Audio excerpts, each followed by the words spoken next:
Hello students, क्या आपने कभी सोचा है कि समुद्र का जल नीला ही क्यों दिखाई देता है?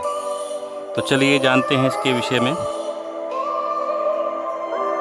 क्या होता है कि जब सूर्य का प्रकाश समुद्र के जल से टकराता है तो वह रिफ्लेक्ट हो जाता है, यानी कि वापस लौट जाता है। तो समुद्र का जल इसमें से अधिकांश रंग को अवशोषित कर लेता है, यानी कि एब्जॉर्ब कर लेता है। इस प्रभाव को देखने के लिए पानी की विशाल मात्रा का होना भी आवश्यक है।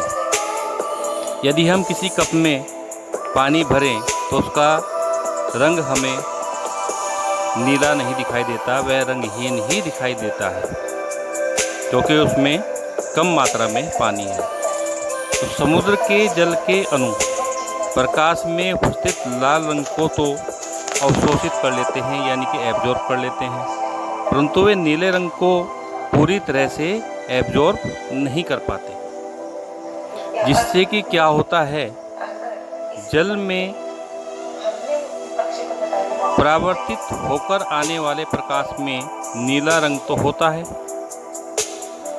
और समुद्र के जल का रंग नीला हमें दिखाई देता है। और समुद्र में उपस्थित मृत जीव जंतु, पेड़ पौधे आदि इस नीले रंग को, इसकी तीव्रता को और बढ़ा देते हैं।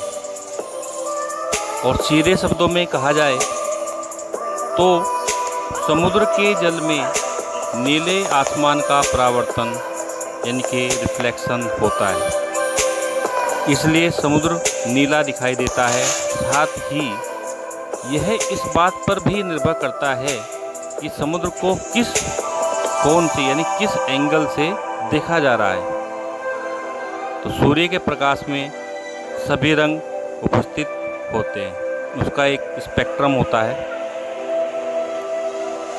तो कैसा लगा आपको ये रोचक तथ्य?